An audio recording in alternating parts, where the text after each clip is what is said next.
while we listen to tunes made by ignorant fools. Israel blocked the UN from delivering food. They bring in the troops and you won't even glimpse of the news. They make money off the products that we're quick to consume. And it's not simply a question of differing views. Forget emotions, this is facts. What I spit is the truth.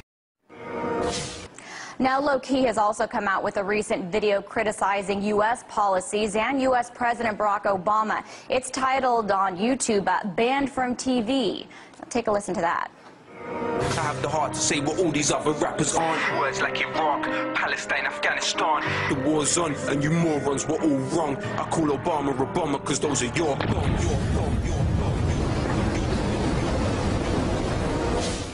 I spoke to Lowkey earlier from London and asked him first what his reaction is to what happened on the flotilla over the weekend. Listen.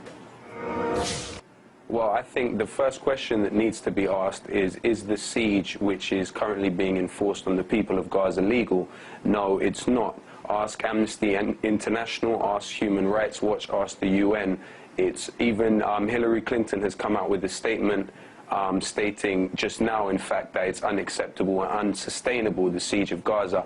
Secondly, we talk about the flotilla. The flotilla was actually a humanitarian aid mission, and they were in international waters when they were boarded by the Israeli Navy.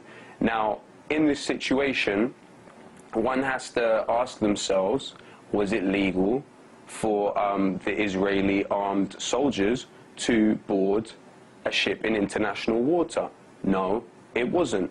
Also, I think what happened afterwards is a clear indication of the policy that Israel is pursuing. And I think the most important thing to add to that is not only is Israel a terrorist state, it is actually now a pirate state on top of that. So harsh words towards Israel. I'm curious what role you believe the U.S. plays in perpetuating their policies, because also in your song you cite that U.S. President Barack Obama pledged $30 billion in aid to Israel over the next decade. He also stated something else in that speech, which he made before AIPAC, which was actually made before he became the Democrats' candidate. It was in order to beat Hillary Clinton. I believe this was a speech that he had to make, and it was also written by a man called Dennis Ross, who is now his special advisor to the Middle East and is someone who has been documented as a member of the Israel lobby in the United States. In that speech, something he said which was very, very important was that Jerusalem would be the undivided capital of Israel. Now, when a person states that, they may as well get in a caterpillar bulldozer themselves and go to Jerusalem and start knocking down homes and evicting Palestinians from their homes and evicting the indigenous people from their homes. So I think that really lay the foundation for where Obama stands. I mean, also in regards to Obama's administration, you have the defense secretary is a man called Robert Gates, the same defense secretary George Bush had. You had his chief of staff is a guy called Ram Israel Emanuel, who has a very close relationship with Israel. You have people like Brzezinski is still in Obama's circle.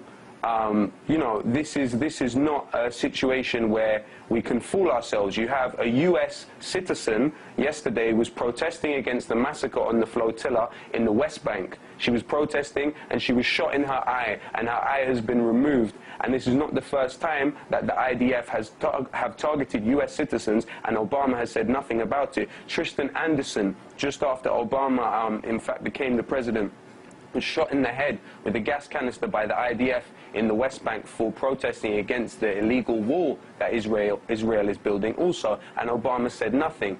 You know, it's very, very clear that not only in the United States but also in the United Kingdom, our taxes are in those bullets that are being fired into people every single day. You know, on one side you have the settlements in the West Bank, which are completely illegal. You have about 500,000 settlers in the West Bank, completely illegal, armed settlers in the West Bank. with swimming pools when the Palestinians don't have access to clean water in their own land. And then on the other side in Gaza, you have a siege, which is completely illegal. I have to ask you, because your criticism of U.S. President Barack Obama does not end there. In your latest video, Abomination, you have some harsh words as well, harsh lyrics. What are you trying to accomplish with that song? And I'm also curious, you're British. What is your, why are you focusing on American policies? Well, I think I would say that the song is an examination of United States foreign policy since 1945. When we talk about the United States, we are talking about a country which currently has estimated 1,000 military bases worldwide, from Japan to Saudi Arabia to Colombia to Egypt to Kuwait, to Guam, to Hawaii, to Diego Garcia, where in fact the entire indigenous population were removed from their homes and still cannot go home because of the American military base that was built there. I mean, they were removed in order to build the American military base. So, you know, they have one in Colombia now, very close to Venezuela. I think that it was an examination of America's role in the world, and I think the main purpose of the song was to draw the American people's attention to the way in which they are perceived by the rest of the world. Because I think that they very much live in a bubble. I'm somebody that has traveled the United States quite thoroughly, and the media in the United States, by and large, does not actually show what is really going on. And people have genuine grievances with United States foreign policy. Whether a person thinks those military bases should exist or not, I think it would be very hard to disagree that those military bases represent the building of empire and the expansion of empire. And I am not anti-American, I am anti-empire. And also, they even have military bases within the UK as well. Lowkey, I wish I had more time with you. I'm going to have to end it there, but certainly some interesting insights and criticisms in the midst of what's going on with the flotilla and other U.S. endeavors abroad. Thank you for having me.